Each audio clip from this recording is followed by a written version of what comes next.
Nagaland RMSA Teachers Association 2016 batch pra state sarkar gi base scale implement koribole mang kori taka homoy aji advisory school education and SCERT Dr. Kekrelo le YHOME issue upper media logot kota korise YHOME gushegi association diktari samna korado department aro sarkar pra pujibole bare aro andolan loi takado rokhabole pinti korise RMSA laka issue upper Principal Secretary the Chief Minister and Home Commissioner Nagaland pra lead kurigna joakali meeting lwa upper chinai share issue do committee pra ki huilebi sabo kuigna assert kurishe detail sabo. Thankful to our media friends for this quick notice response. We basically are here because we want to mention a word or two on the RMSA protest which is going on. I'm happy that our State Mission Director, Shamagra Shiksha, is here to join us. And we have our Principal Director, Directorate of School Education. We can ask questions, clarifications later on, but I just want to make some observations. There are RMSA teachers. These are centrally sponsored teachers, and they were recruited over a period of time. And this batch, in 2016, we put up a recruitment of 951 teachers, and some of them today are there in the street. We had appealed to them, we have been meeting them, and today also when I met them, I expressed my solidarity with them. I said I understand, the department understands, the government understands, and we have requested them to call off their protest also, because as you can see, in this kind of protest, a lot of people go and join because it's an open protest. So we have a lot of people who are also speaking without knowing the issue. So we just want to clarify it to the public also. And also this kind of protest attracts a lot of situations which are not coming from the teachers. So as you can see, over the past 10 days, a lot of interested individuals are coming, expressing their solidarity, which is good. But you can also see that a lot of media attention seekers are also coming and speaking. And it is not healthy for the public because many of these are neurotic by nature, with a lot of slander, with a lot of accusations, without understanding the situation of the day. So perhaps our clarification will help the public understand. This under Government of India, many years ago, so many schemes were initiated, and accordingly the department has also recruited so many people. So many had joined, so many are gone, so many of them are still there. And today, if you look at our data, amongst our total teachers, from central scheme alone, we still have 5,058 teachers who are getting a minimal amount, which is not from the mainstream government of Nagaland. So out of this, the government of Nagaland is also giving some share. Government of India is also giving some share. So we call all this as contingency teachers, contractual teachers, ad hoc teachers. A lot of name also has been given to them. So many teachers are there. Today, those who are in the street, as I said, 951 were casted for advertisement. Those who had gone to the street today, there are 367. So this also, they were appointed over a period of time. Then those who had not gone to the court, we call them the non-petitioners. There are 100 of them. The 100 of these non-petitioners, they are getting 25,000 per month. And those who have gone to court, they are getting rupees 31,315 per month. So technically what they are asking is they want full employment, full government of Nagaland employment. So they had gone to court, and the court had advised the government of Nagaland to give scale pay. So accordingly, the government of Nagaland had put up a review petition. Therefore, the case is subjudiced just now. So this is what is happening.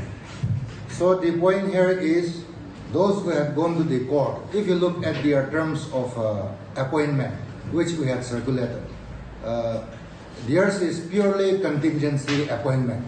It is clearly written in their appointment order that they will be terminated anytime with 1 month's notice, that they have no right to ask for scale, they have no right for employment as a regular employee of Government of Nagaland. And in fact, all necessary best practices were followed. You will see that in the documents which were handed to you. They have also undertaken what do we call a bond, and we call this as free informed prior consent. FPIC, all these standards were maintained. So the bond, it says that this is purely contractual basis, and their salary will depend on Government of Nagaland. But after Delhi started slashing down the salary, Government of Nagaland has been adding a lot of money to give their full salary. And the third point, it says they will not resort to any kind of agitation for funds which Delhi has not released, and that they can be terminated anytime if they are absent for more than 15 days, and they are not supposed to raise any kind of objection to transfer of posts of their postings in Nagaland. And under their arrangement, they were supposed to take up a B.Ed course because many of them were not even trained teachers. The last page which I had given you, the terms and conditions, these were submitted by the teachers themselves. So as you can understand, contingency means there are contingency teachers. We don't have enough teachers, therefore they were engaged. And their engagement is purely on contract basis, the rules I've mentioned.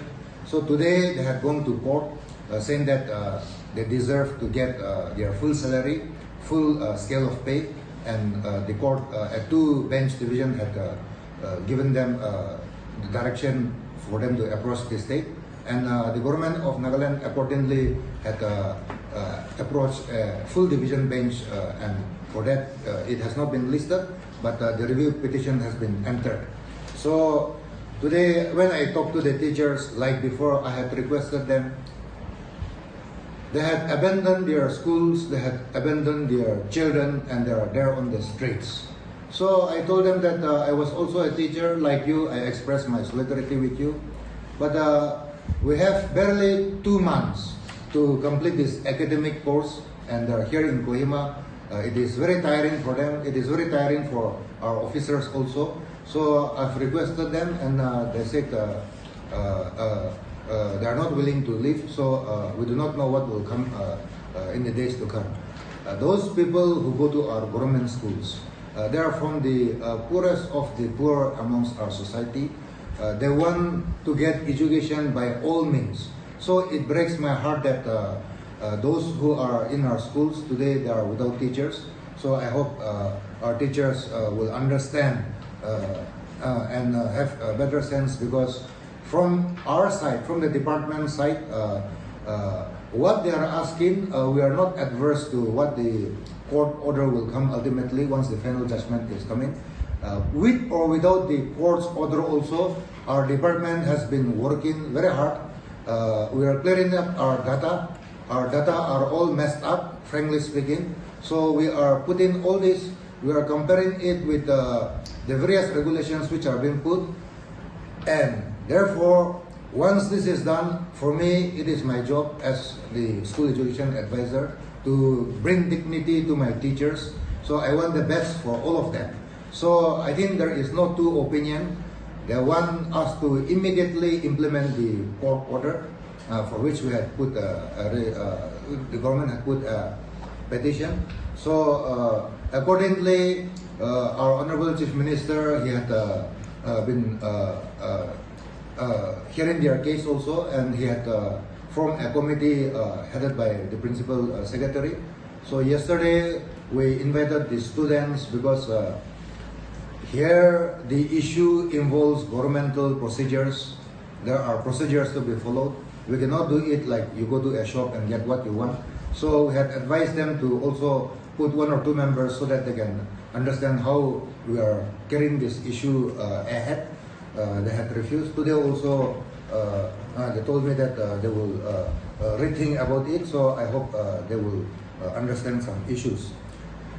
I have also told my teachers, out of the 5,058 contingency teachers, what makes you so special?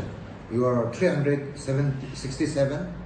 So piecemeal we will do also, but let us club up everything and put up a solution. The problem is there because there are financial implications. Solutions will also come, and therefore it will also have financial implications. Today, if you look at the trend of budgeting for the school education department alone, it's a healthy budget. About 8.5 to 9% of our total state's budget is given for school education. But all these are going into salaries. So with solutions, there will be more financial implications, but I'm sure our government is strong enough to consider their case. What they are asking, it is very reasonable. What they are asking, it requires meticulous understanding. These are service matters. So the court ultimately will give a direction. The state government will be implementing all these things. With or without the court order also, as I mentioned, we had formed a committee at our departmental level.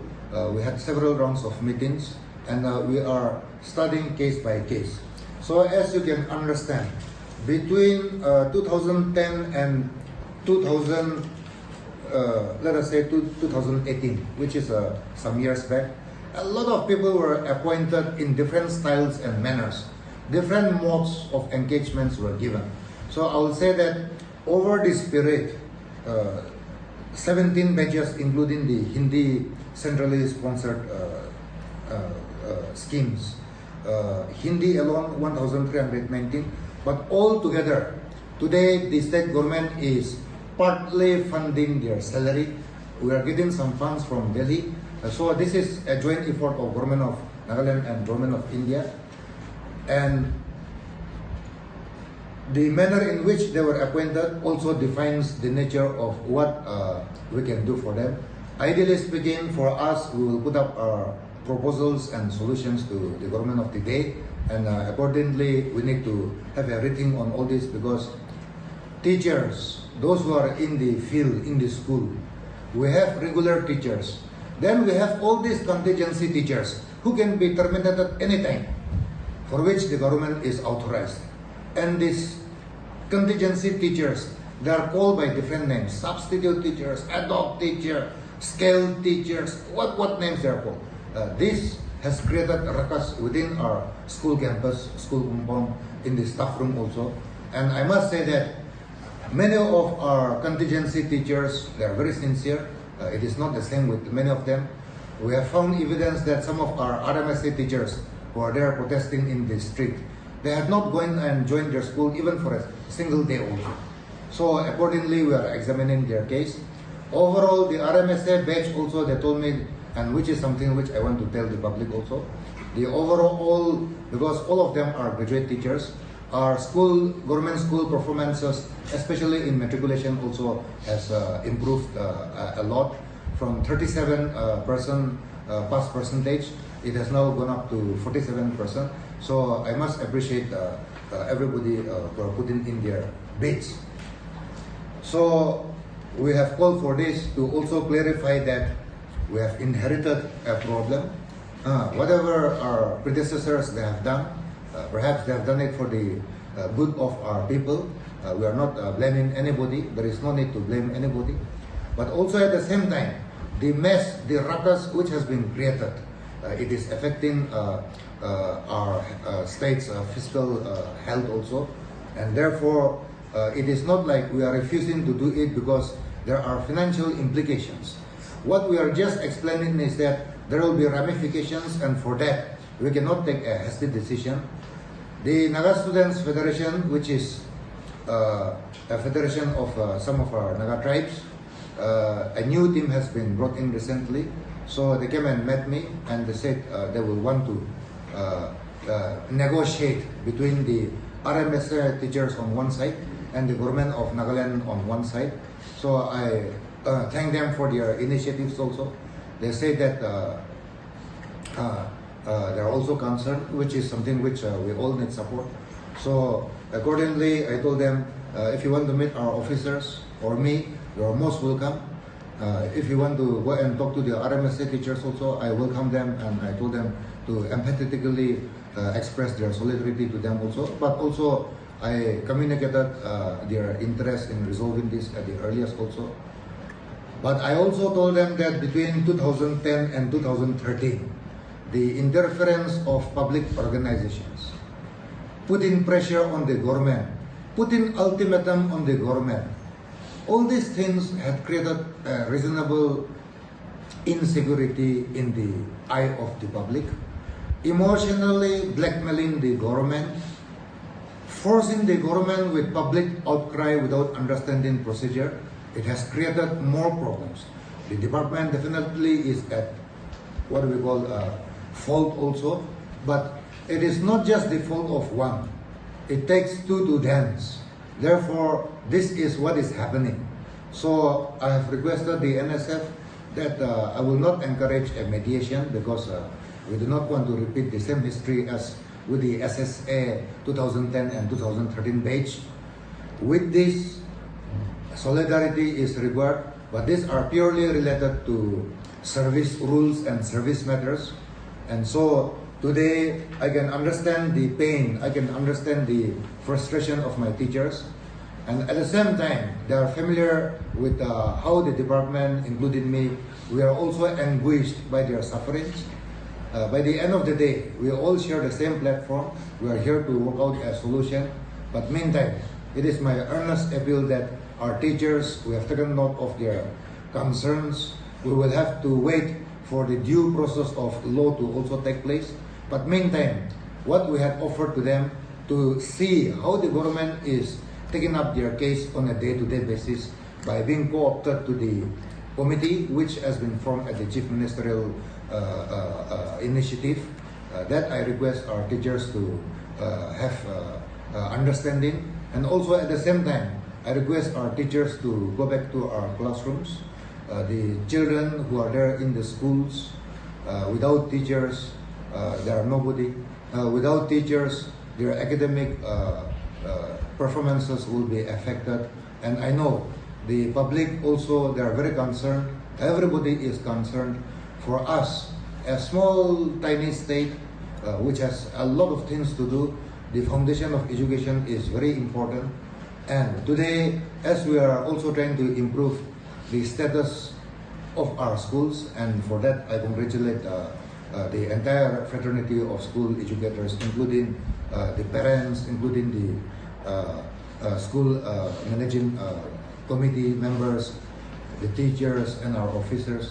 A lot is changing in the school education ecosystem, and it also makes us feel sad that those who go to our government schools, they are made to feel that those who are lesser than others, those who do not reach others, those who cannot become like others, manukin na puncha kan he amikan la school de aya. Idu Korea to, I am very pained that we have created a very negative opinion about our government schools. We have created division within our society also. Our young children, when there is so much hope for them in life, they are made to feel that, and I am totally today, I must say, unhappy that our school, our government schools are being used as playgrounds, are being used as political, are used as tribal, are used as social space. So this is something which is worrying. So I ask and urge all the public to understand that in our schools we have young children. We have children who need to have hope one day. So today with that, I thank all the media fraternity for joining us. Thank you so much. We produced, but it will be upon the judge. Judgment will be made by the judge, so we have no say there. But the angle of approach which the court took and the government took is little opposite. We are looking from the nature of appointment. Whereas the court said that nature of job. Equal work, equal pay, there they got a favor. Mr. A and Mr. B are doing the same job, so they should be paid equally. We are not bothered with your contract or whatever, that is what the court cited, that's why they won in it. That is what we are observing. Judgment is equal work, equal pay. They didn't look into the merits of our case and the nature of the appointment. When is the court likely to take up the case? Is there any information there? That we have zero idea. So you said that the case is being entered. So has it been admitted the review petition that was filed on August 14th? We are not technical, but we have the acknowledgement slip. That is filed in the Supreme Court. But court terminology, I cannot say that. At least we have the paper receipt. It was e-filed. The receipt is with us. E-filed. You know, this is out of court, but we were also very confused with how the legal system works. So we have registered for a review petition. So accordingly, a slip number with date has been given. Now, what I am told is that in this kind of cases, this is just for our general understanding, the court has already given a judgment and they are going to review their judgment. So the court will be very strict, very against the government of Nagaland. They will ask for lots of details because they are reviewing whether their judgment is correct or not. So they will take a very negative approach, but for that, it has to be listed for hearing. So what I was briefed by some advocates friends is that technically now since it has been entered, it is a sub judice case. That's what I was being told.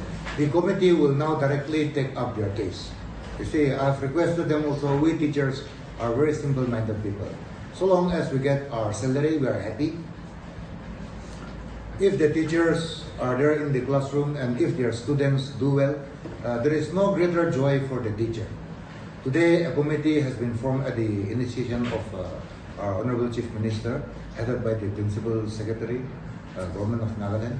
They had a meeting and they said they will not be a part of the meeting, but from the School Education Directorate level and the government of level at the departmental level, we have put up our proposals.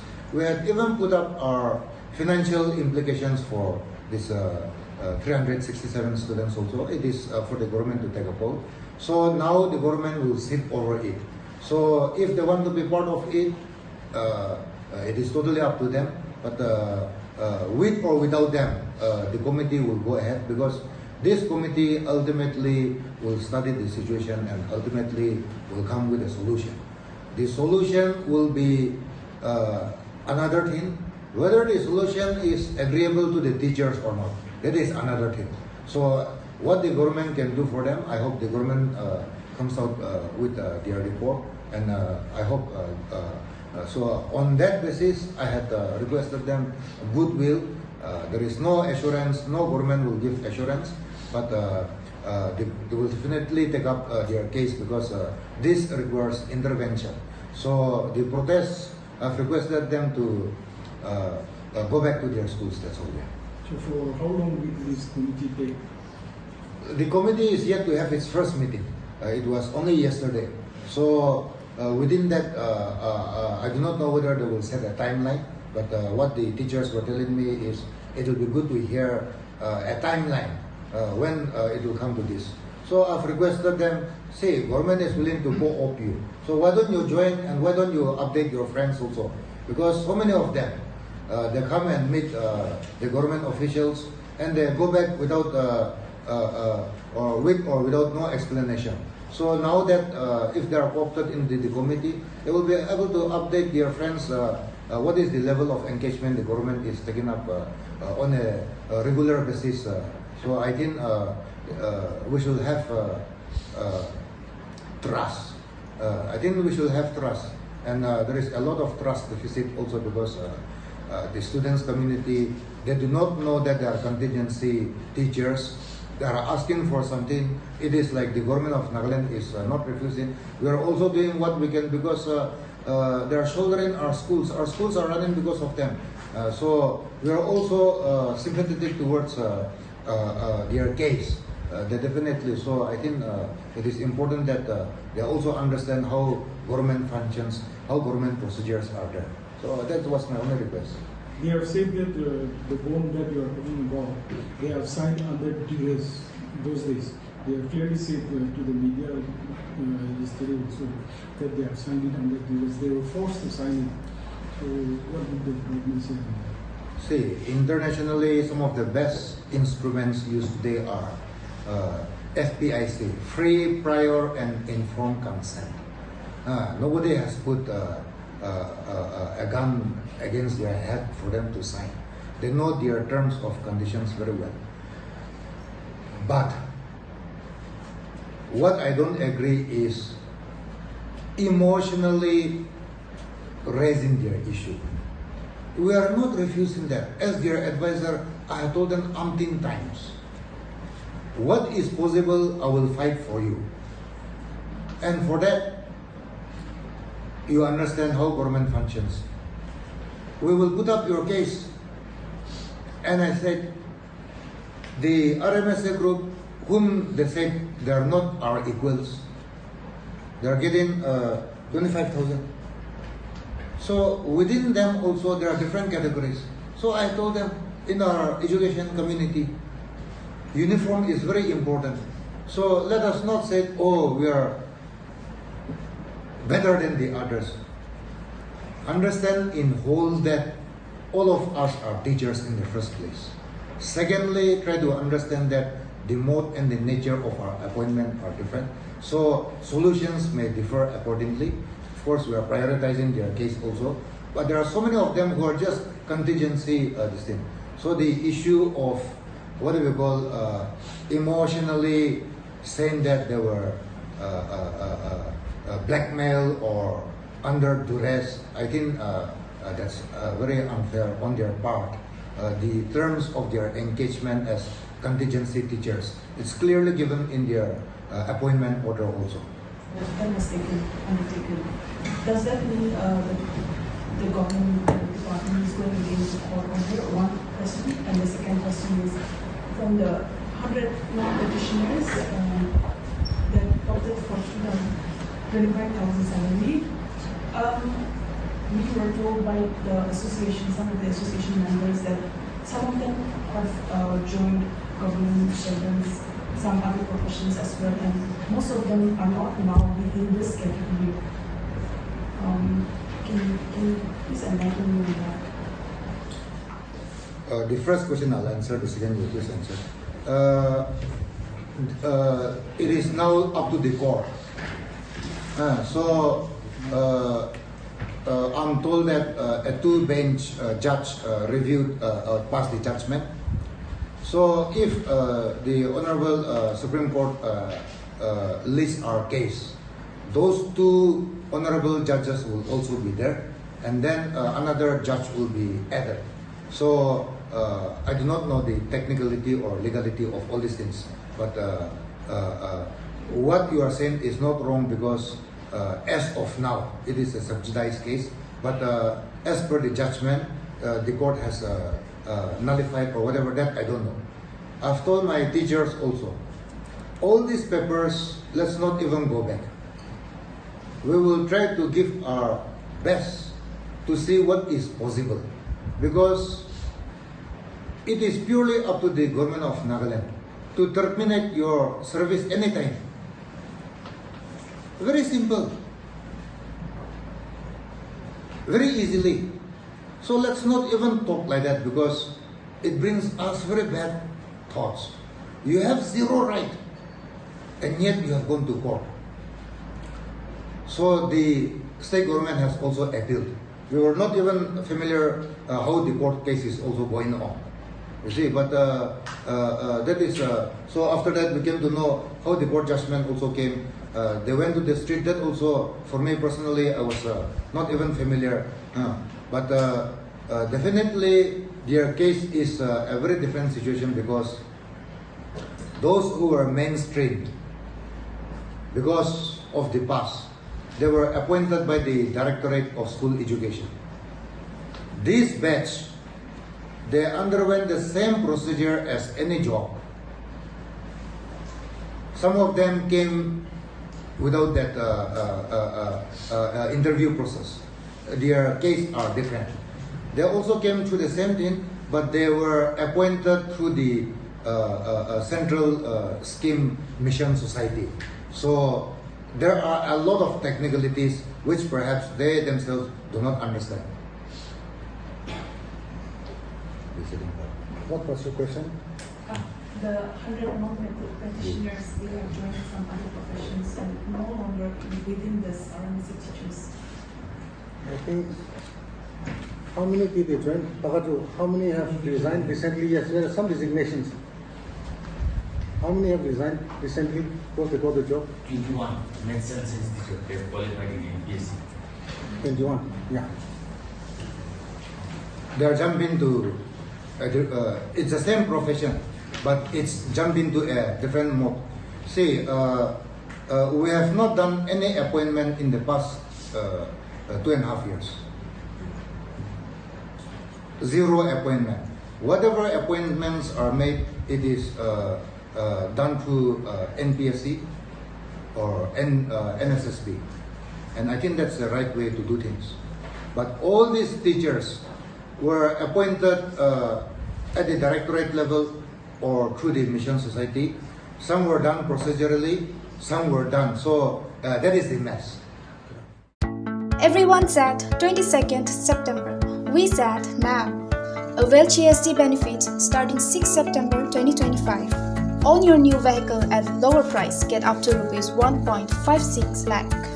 Visit Apex Motor Mahindra and order now. Call 6909 316156.